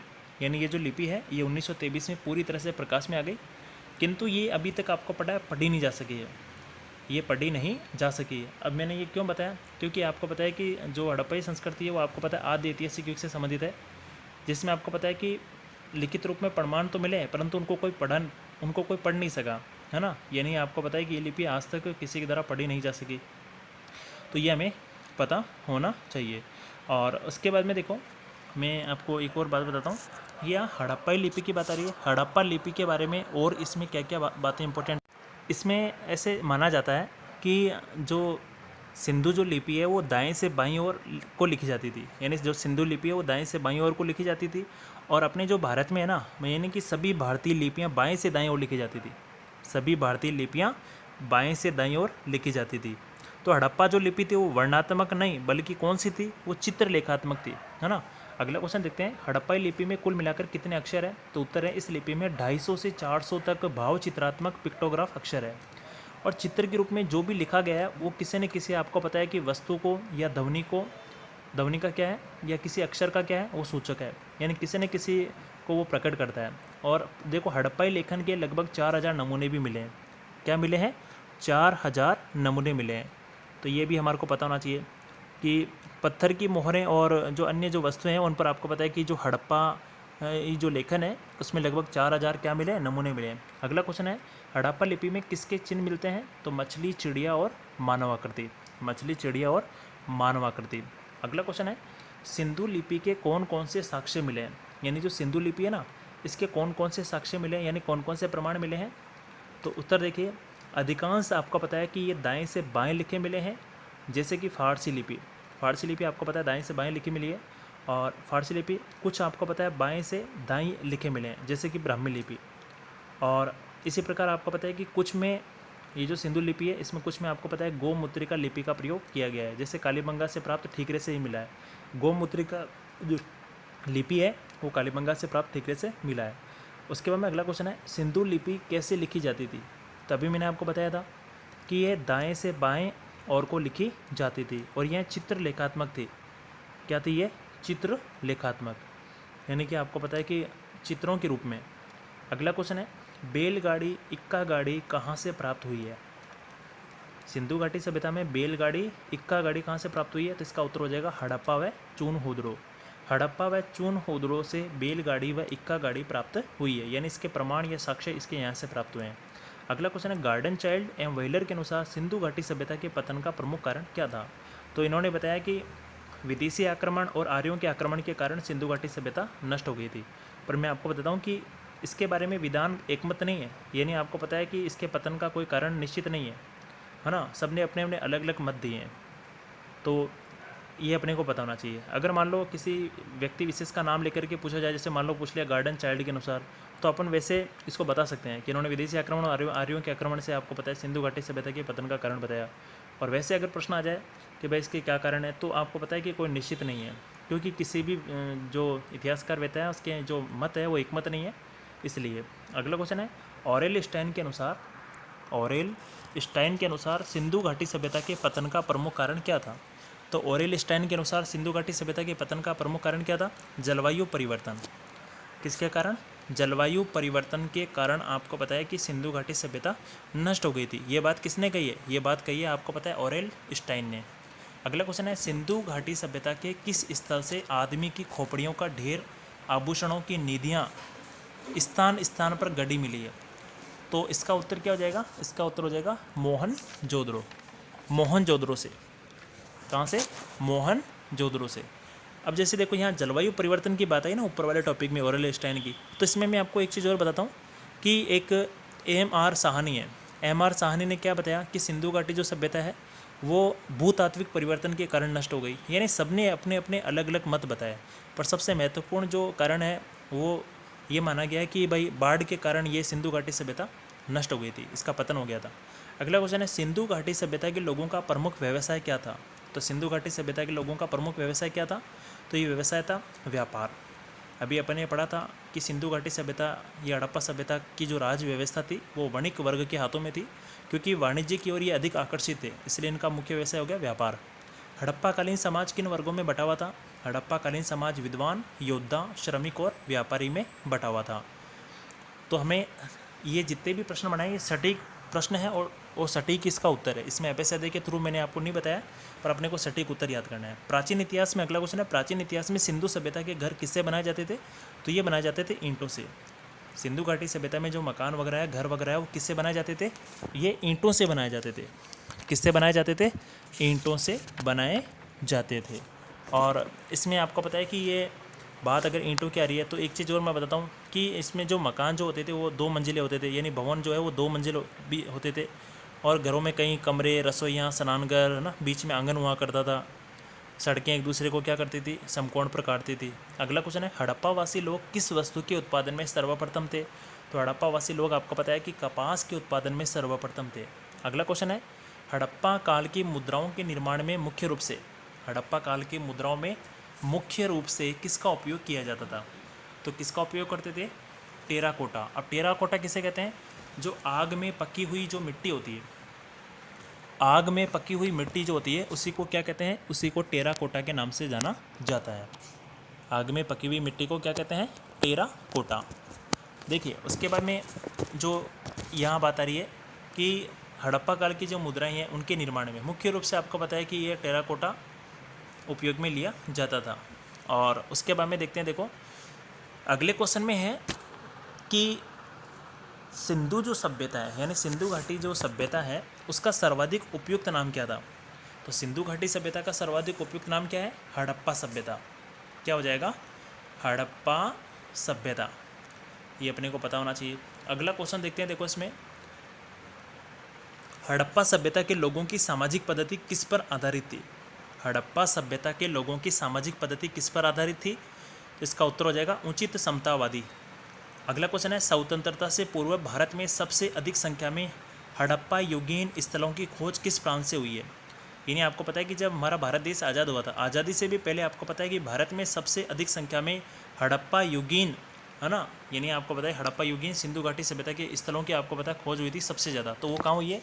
वो ये गुजरात के अंदर। मैंने आपको बताया था गुजरात में जैसे लोथल है गुजरात में, उसी प्रकार अपन ने क्या पढ़ा था? उसी प्रकार अपन ने पढ़ा था जैसे रंगपुर है ना, तो गुजरात में है, सूरकोटड़ा है, तो ये इनके बारे में हमने अध्ययन किया था। तो बहुत सारे हैं ऐसे जो आपको पता है कि गुजरात में ये सबसे ज़्यादा स्थल हमें देखने को मिले हैं। अगले क्वेश्चन में है, हड़प्पा के मिट्टी के बर्तनों में किस तरह के रंग का प्रयोग किया जाता था? तो हड़प्पा की जो मिट्टी के बर्तन है उसमें आपको पता है कि लाल रंग का उपयोग किया जाता था। कौन से रंग का? लाल रंग का। अगला क्वेश्चन है, प्राचीन इतिहास में मोहनजोदड़ो को और अन्य किस नाम से जाना जाता था? तो प्राचीन इतिहास में मोहनजोदड़ो को मृतकों का टीले के नाम से जाना जाता था। मृतकों के टीले को अपन और किस नाम से ले सकते हैं? मृतकों के टीले को और अपन अगर समझना चाहें तो इसको अपन ले सकते हैं मुर्दों का टीला। ये आपने पहले पढ़ा होगा कि मोहनजोदड़ो का अर्थ होता है मुर्दों का टीला या मृतकों का टीला। और उसके बाद में हम अगर आगे पढ़ते हैं, देखो अगले क्वेश्चन की ओर चलते हैं कि जैसे अभी ऊपर वाला जो क्वेश्चन है हड़प्पा की मिट्टी की जो बर्तन है ना, इसमें लाल रंग के साथ साथ आपको पता है कि इसमें और भी कई कलर काम में लिए जाते थे, पर मुख्य रूप से यहाँ बात किसकी आ रही है? वो लाल रंग की ही आ रही है। अब अगला क्वेश्चन देखते हैं, प्राचीन सिंधु सभ्यता कालीन हड़प्पा लोग अपने घरों में नगरों के विन्यास के लिए किस पद्धति का उपयोग करते थे? तो कौन सी पद्धति का उपयोग करते थे? तो ये करते थे ग्रिड पद्धति। यानी सिंधु घाटी सभ्यता के जो लोग हैं हड़प्पाई लोग, वो अपने घरों में आपको पता है कि नगरों के विन्यास के लिए ग्रिड पद्धति का उपयोग करते थे। यानी ग्रिड क्या होता है? ग्रिड यानी होता है जाल, यानी सड़कें जो होती थी वो एक दूसरे को क्या करती थी? समकोण पर काटती थी। और जो नगर होते थे वो अनेक खंडों में बटे हुए थे। और जो नगरों में आपको पता है कि जो बने हुए जो भवन थे उन, है ना, वो भवन आपको पता है कि जाल यानी ग्रिड पद्धति के द्वारा व्यवस्थित थे। तो ये अपने को पता होना चाहिए, है ना। अगला क्वेश्चन है, मोहनजोदड़ो से प्राप्त पशुपति शिव आद्य शिव मोहर में किन किन जानवरों का अंकन हुआ है? तो इसका उत्तर क्या हो जाएगा? व्याघ्र यानी शेर, हाथी, गेंडा, भैंसा और हिरण। व्याघ्र यानी शेर, हाथी, गेंडा, भैंसा और हिरण। तो ये हमें पता होना चाहिए। अगला क्वेश्चन है, हड़प्पा मोहरें अधिकांश किससे बनी हुई है? तो हड़प्पाई मोहरें अधिकांश किससे बनी हुई है? ये बनी हुई है सेल खड़ी से। अति महत्वपूर्ण प्रश्न है। अब तक हमने जो भी प्रश्न पढ़े हैं सभी इंपॉर्टेंट क्वेश्चंस हैं, पर मैं आपको बता देता हूँ कि ये जितने भी जो क्वेश्चन मैंने आपके लिए बनाए ये पिछले कई सरकारी नौकरी में ये प्रश्न पूछे जा चुके हैं। अगला क्वेश्चन है, प्राचीन इतिहास में सिंधु घाटी सभ्यता के लोग किस में विश्वास करते थे? अभी अपन ने पढ़ा था मातृशक्ति में। तो प्राचीन इतिहास में जो सिंधु घाटी सभ्यता के लोग हैं वो मातृशक्ति में विश्वास करते थे, है ना। तो अब देखिए, अब यहाँ एक और मैं आपको प्रश्न बताना चाह रहा हूँ, वो देखिए आप। देखिए आपके दिमाग में एक क्वेश्चन आ रहा होगा कि सेल खड़ी क्या होता है। तो देखो सेल खड़ी के बारे में बता रहा हूँ कि जो सेल खड़ी का जो उपयोग है ये एक प्रकार का एक खनिज होता है, यानी खनिज का टुकड़ा है। और ये इससे आपको पता है कि बर्तन बनाने या आभूषण बनाने, है ना, यानी एक प्रकार का आपको पता है ये चिकना मुलायम पत्थर होता है। चिकना मुलायम पत्थर होता है क्या? सेल खड़ी। तो ये अपने को पता होना चाहिए, है ना। क्रीम वगैरह है, पाउडर वगैरह है, वो भी इससे बनाए जाते हैं। तो अब देखिए हम अगले क्वेश्चन की ओर चलते हैं कि प्राचीन इतिहास में किस सिंधु घाटी सभ्यता के स्थल से एक ईंट पर बिल्ली का पीछा करते हुए कुत्ते के पंजे के निशान मिले हैं? यानी ऐसा कौन सा स्थल है सिंधु घाटी सभ्यता का जहाँ से एक ईंट पर बिल्ली का पीछा करते हुए कुत्ते के पंजे के निशान मिले हैं? तो उसका नाम है चुनहुदरो। उसके बाद में ये पाकिस्तान में। अगला क्वेश्चन है, हड़प्पा वासी लोग किन किन बातों का उपयोग करते थे? ये बातें नहीं है, ये हैं धातु। किन किन धातुओं का उपयोग करते थे? तो आपको पता है कि सोना है, चांदी है, तांबा है ना। तो ऐसे ही आपको पता है ये इंपॉर्टेंस है, और भी है इसमें। तो हड़प्पा वासी आपको पता है जो है वो सोना, चांदी, तांबा, इन सब आपको पता है धातुओं का उपयोग किया करते थे। एक बात और बताऊंगा कि ये जो हड़प्पावासी लोग हैं ये आपको पता है कि दूसरे देशों से कच्चा माल आयात करते थे। जैसे भी यहाँ चांदी की बात आ रही है तो ये ईरान और अफ़गानिस्तान से आयात करते थे, है ना। ऐसे ही आपको पता है कि यहाँ बात आ रही है तांबे की, तो खेतड़ी राजस्थान बलूचिस्तान से करते थे।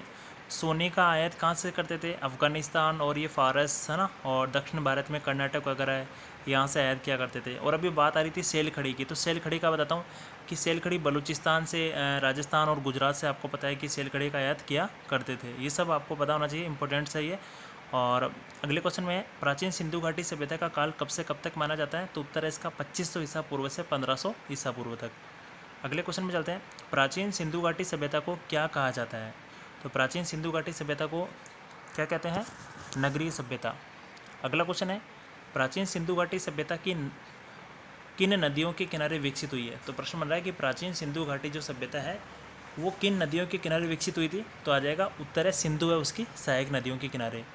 और अगला क्वेश्चन है, प्राचीन हड़प्पा वासी कहाँ के मूल निवासी थे? तो इसका उत्तर हो जाएगा फिनिशिया। तो अब यहाँ बात आ रही है, देखो कि जो सेकंड क्वेश्चन है कि सिंधु है उसकी सहायक नदियाँ, तभी अपन ने पढ़ा भी था कि सिंधु है उसकी सहायक नदियों में रावी नदी, है ना, हड़प्पा जो रावी नदी के किनारे है, चिनाब मांडा आपको पता है जो स्थल है वो चिनाब नदी के किनारे। ऐसी सतलज नदी के किनारे रोपड़ है ना, रोपड़ रूपनगर पंजाब है। तो है ना सिंधु की सहायक नदियाँ हैं ये सब, है ना, रावी, झेलम, चिनाब, व्यास, सतलज सब। अगले क्वेश्चन में, प्राचीन सिंधु घाटी सभ्यता का प्रधान बंदरगाह कौन सा था? तो प्राचीन सिंधु घाटी सभ्यता का प्रधान बंदरगाह कौन सा था? लोथल। लोथल कहाँ पर स्थित है? गुजरात में स्थित है। तो लोथल कौन सी नदी के किनारे? ये भी अपन ने पढ़ा था। लोथल जो है वो भोगवा नदी के किनारे अहमदाबाद गुजरात में स्थित है, और इसके उत्खननकर्ता थे रंगनाथ राव। अगला क्वेश्चन है, प्राचीन सिंधुवासी किस पशु को पवित्र मानते थे? तो इसका उत्तर हो जाएगा सांड। अगला क्वेश्चन है, सिंधु घाटी सभ्यता वैदिक सभ्यता में प्रमुख अंतर क्या था? तो सिंधु घाटी जो सभ्यता थी वो आपको पता है कि नगरीय सभ्यता थी, और जबकि वैदिक सभ्यता जो थी वो ग्रामीण सभ्यता थी। कौन सी थी वो? ग्रामीण सभ्यता थी। तो ये तीनों ही प्रश्न आपको पता है इंपॉर्टेंट है, अति महत्वपूर्ण प्रश्न है। तो ये कि भाई प्राचीन सिंधुवासी आपको पता है कि सांड को बहुत पवित्र मानते थे, और सिंधु घाटी सभ्यता थी नगरीय सभ्यता थी, और वैदिक सभ्यता ग्रामीण सभ्यता थी। और जो सबसे पहला प्रश्न अपन ने पढ़ा था लोथल के बारे में, तो आपको पता है कि लोथल से भी अपन ने पढ़ा था कि कौन कौन से साक्ष्य मिले हैं। अगला क्वेश्चन देखिए, हड़प्पाकालीन सभ्यता का विशाल कोठियार तो हड़प्पा काल में आपको पता है कि सभ्यता का जो विशाल कोठियार है, जिसमें आपको पता है कि बड़े बड़े पहले के ज़माने में आपको पता है बड़े बड़े जो किले होते थे, उनमें आपको पता है कि अनाज को इकट्ठा करने के लिए, अनाज को एकत्रित करने के लिए कोठियार बनाए जाते थे, है ना। तो ये कोठियार अनाज का जो संग्रह करने का जो केंद्र है वो कहाँ से मिला है? वो मिला है मोहनजोदड़ो से। अगला क्वेश्चन है, प्राचीन इतिहास में सिंधु सभ्यता का पतन नगर कौन सा था? तो प्राचीन इतिहास में सिंधु सभ्यता का पतन नगर था लोथल। अभी अपन ने पढ़ा था लोथल, अहमदाबाद, गुजरात, भोगवा नदी के किनारे। अगला क्वेश्चन है, सिंधु घाटी सभ्यता के शहरों की गलियाँ कैसी थी? तो सिंधु घाटी सभ्यता के शहरों की गलियाँ थी सीधी और चौड़ी। सिंधु घाटी सभ्यता की शहरों की गलियाँ कैसी थी? सीधी व चौड़ी। तो शॉर्ट रूप में मैंने आपके लिए इतने सारे ये प्रश्न बनाए हैं ताकि अधिक से अधिक आपका इसमें सिलेबस पूरा हो सके, क्योंकि सिंधु घाटी सभ्यता में बहुत सारे क्वेश्चन बनते हैं। प्रश्न को घुमा फिरा के पूछ सकते हैं, निम्नलिखित को सम्मिलित कीजिए, या मान लो प्रश्न पूछ सकते हैं कि जैसे मान लो उधर वर्तमान में कौन सा स्थल कहाँ पर है, मतलब ऐसे कैसे भी करके वो प्रश्न पूछ सकते हैं। अगला क्वेश्चन देखते हैं, देखो, मोहनजोदड़ो में सबसे बड़ा भवन कौन सा मिला है? तो मोहनजोदड़ो में सबसे बड़ा भवन कौन सा मिला है? तो इसका उत्तर हो जाएगा धान्यागार। क्या मिला है? धान्यागार। उसके बाद में देखो अगला क्वेश्चन पढ़ते हैं, सिंधु घाटी सभ्यता की लिपि कौन सी थी? तो आपको पता है कि इसका उत्तर हो जाएगा ज्ञात नहीं है, यानी इसकी लिपि आपको पता है ज्ञात नहीं है, क्योंकि इसकी लिपि आपको पता है कि आज तक पढ़ी नहीं जा सकी है, तो ये भी आपको पता होना चाहिए।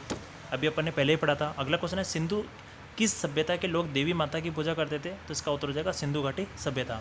अभी अपन ने सबसे पहले टॉपिक पढ़ा था कि मोहनजोदड़ो में सबसे बड़े भवन कौन सा मिला? अभी अपन ने पढ़ा धान्यागार, है ना। ऐसे ही आपको पता है कि मोहनजोदड़ो में सबसे बड़ा एक सबसे महत्वपूर्ण सार्वजनिक स्थल मिला है विशाल स्नानागार, जो आपको पता है कि 11.88 मीटर लंबा है और 7.01 मीटर चौड़ा है और 2.43 मीटर क्या मिला है? गहरा मिला है।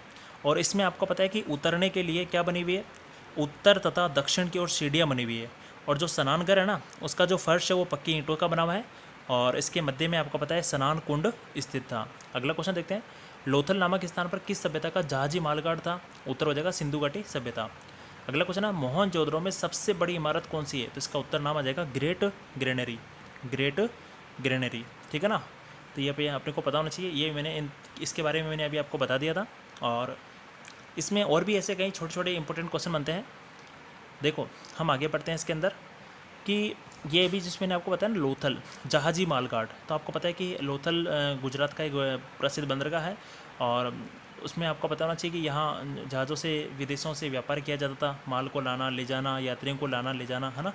तो ये स्थल परिवहन और जल परिवहन दोनों के माध्यम से आपको पता है कि व्यापार किया जाता था। अभी अपन ने पढ़ा भी था कि सिंधु घाटी सभ्यता की जो राज व्यवस्था थी, या हड़प्पा सभ्यता की जो राज व्यवस्था थी, वो वणिक वर्ग के हाथों में थी, है ना, क्योंकि वो वाणिज्य की ओर वो अधिक आकर्षित थे। तो ये सब मैंने अभी आपको बताया था। अगला क्वेश्चन देखिए, सिंधु अर्थव्यवस्था की ताकत क्या थी? यानी सिंधु घाटी जो सभ्यता है ना, उसकी अर्थव्यवस्था की ताकत क्या थी? तो अर्थव्यवस्था की ताकत थी कृषि, ठीक है ना, यानी मुख्य रूप से उनकी अर्थव्यवस्था का आधार था कृषि। अगला क्वेश्चन है, सिंधु घाटी सभ्यता के लोग किसकी पूजा करते थे? तो सिंधु घाटी सभ्यता के लोग आपको पता है कि पशुपति शिव, है ना, उसकी पूजा करते थे। अगला क्वेश्चन है, हड़प्पा टीले का सर्वप्रथम उल्लेख किसके द्वारा किया गया? तो हड़प्पा जो टीले हैं उनका सर्वप्रथम उल्लेख किसके द्वारा किया गया? उत्तर है चार्ल्स मैसन। हड़प्पा टीले का सर्वप्रथम उल्लेख किया गया था चार्ल्स मैसन के द्वारा। एक बार मैं आपसे फिर कहना चाहूँगा कि ये जितने भी प्रश्न हैं ये सभी आपके लिए एग्ज़ाम में इम्पोर्टेंट है, और आप सभी से मेरा निवेदन है कि आप मेरे चैनल को लाइक करें, सब्सक्राइब करें, और अगर आपको ये वीडियो अच्छी लगी हो, या मान लो कोई भी किसी प्रकार का आपको प्रश्न पूछना है, तो आप कमेंट के माध्यम से, वीडियो के माध्यम से पूछ सकते हैं। अगला क्वेश्चन देखिए, मोहनजोदड़ो का उत्खनन कब हुआ? तो 1922 में। अभी अपन ने पढ़ा था किसके द्वारा किया गया था? राखलदास बनर्जी के द्वारा। मोहनजोदड़ो वर्तमान में आपको पता ही है पाकिस्तान में स्थित है। आगे देखते हैं, देखो, सिंधु घाटी सभ्यता के लोग किस धातु से अपरिचित थे? यानी सिंधु घाटी सभ्यता के जो लोग हैं वो कौन सा ऐसा धातु है जिससे अपरिचित थे? तो उसका नाम है लोहा। वो लोहे से अपरिचित थे। किससे अपरिचित थे? लोहे से। अगला क्वेश्चन है, सिंधु घाटी सभ्यता के किस स्थल से तराजू पाया गया है? यानी ऐसा सिंधु घाटी सभ्यता का ऐसा कौन सा स्थल है जहाँ से तराजू पाया गया है? तो तराजू पाया गया है लोथल से। और लोथल कहाँ है? फिर बता रहा हूँ, लोथल है अहमदाबाद, गुजरात के अंदर। नदी का नाम क्या है? किस नदी के किनारे? भोगवा नदी के किनारे। और अगर मान लो, और लोथल आपको पता है लोथल के उत्खननकर्ता कौन है? रंगनाथ राव। कौन है? रंगनाथ राव, 1955 के अंदर। और अभी अपन ने पढ़ा भी था कि लोथल से गोदीबाड़ा के साक्ष्य मिले हैं, है ना। और अग्निवेदी का अभी पढ़ा था अपने, हाथी दांत वगैरह है, चालाक लोमड़ी का जो चिन्ह वगैरह है, वो सब कहाँ से मिले हैं? युग्मित समाधियाँ, ये सब आपको पता है कि ये लोथल से ही प्राप्त हुई है ना। अब आगे देखते हैं, अगला क्वेश्चन है, सिंधु घाटी सभ्यता के लोगों का मुख्य भोजन क्या था? तो सिंधु घाटी सभ्यता के लोगों का आपको पता है कि जो मुख्य भोजन था वो था आपका गेहूँ और जौ। अगर बात भोजन की आ रही है तो भोजन में आपको पता है क्या हो जाएगा, गेहूँ और जौ, इन लोगों का आपको पता है कि मुख्य रूप से इनका क्या था, भोजन था। अगला क्वेश्चन है हड़प्पा सभ्यता का कुल क्षेत्रफल कितना है। तो हड़प्पा सभ्यता का कुल क्षेत्रफल है 13 लाख वर्ग किलोमीटर। कितना है, 13 लाख वर्ग किलोमीटर।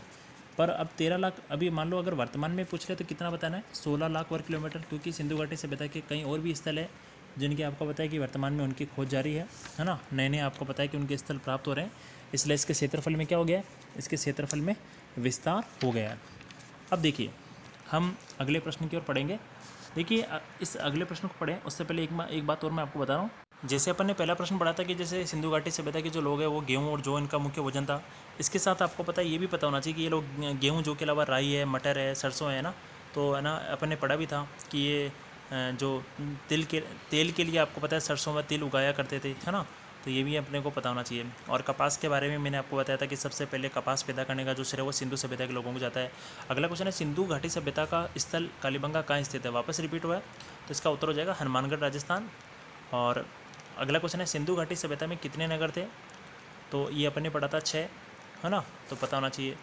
तो जैसे हड़प्पा अपन ने पढ़ा था, उसके बाद में मोहनजोदड़ो पढ़ा था, कालीबंगा है ना, और लोथल है, धोलावीरा है, राखीगढ़ी है, ये सब अपन ने पढ़ लिए थे। 6 प्रमुख आपको पता है बड़े नगर थे।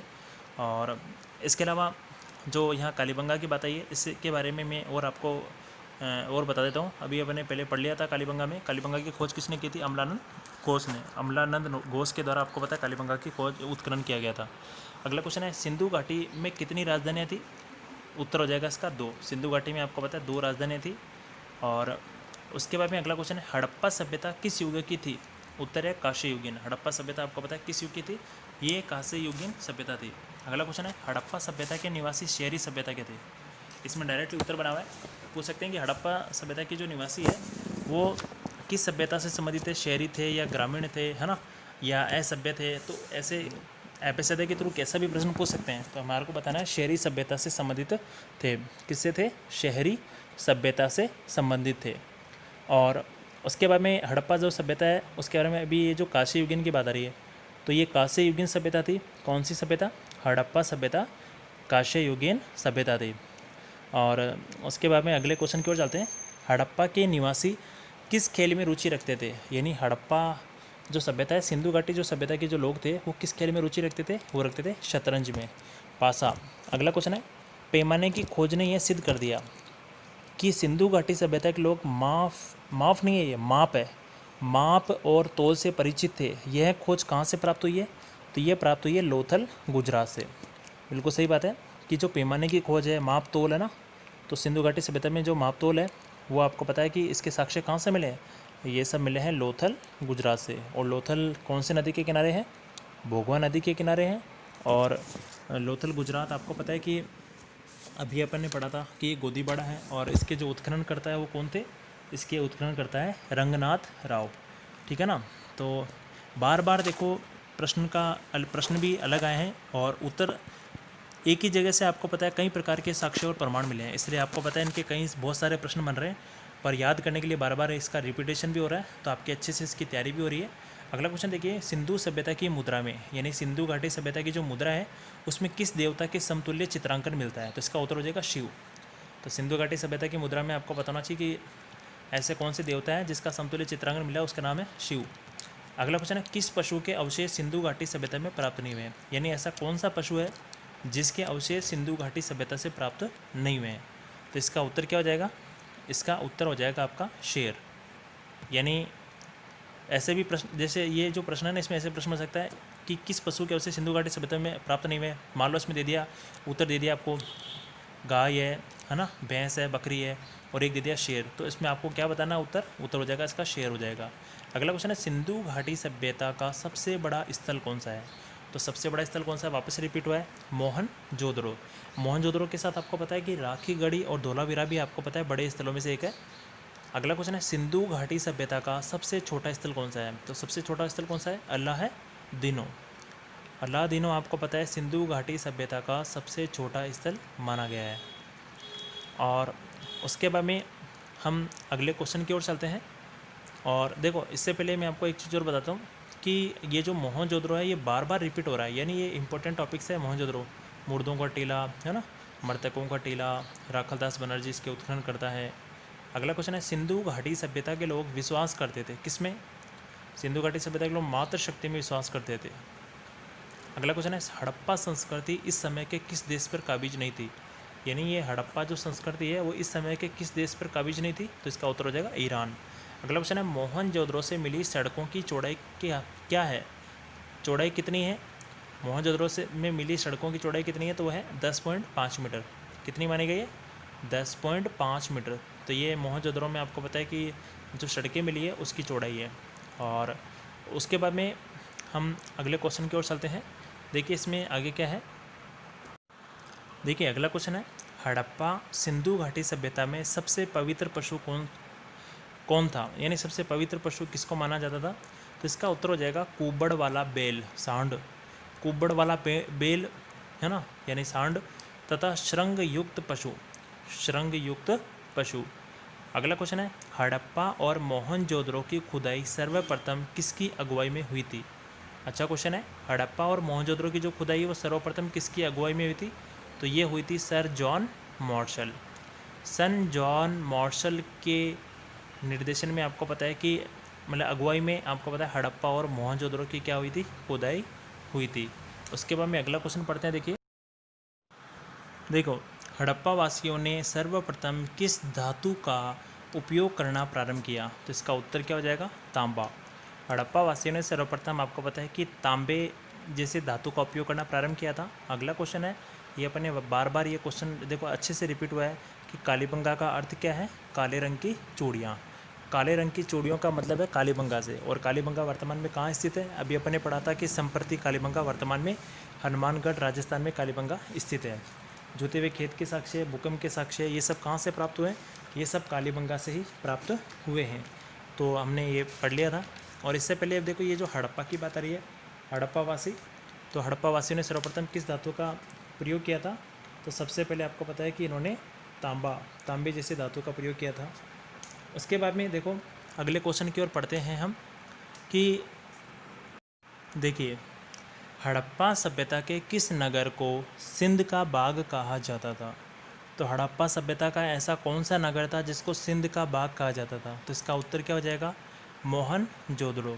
तो मोहनजोदड़ो अपन ने पढ़ा था कि पाकिस्तान के सिंध प्रांत में ये स्थित है, लहरकाना जिले के अंदर। अगला क्वेश्चन है, सिंधु घाटी सभ्यता के किस स्थल से मिट्टी का हल खिलौना, यानी आपको पता है कि मिट्टी का हल मिला है खिलौने के रूप में, और सड़कों पर बैलगाड़ी के पहिए के साक्ष्य मिले हैं? तो इसका उत्तर हो जाएगा बनावली, हिसार, हरियाणा। बनावली, हिसार, हरियाणा।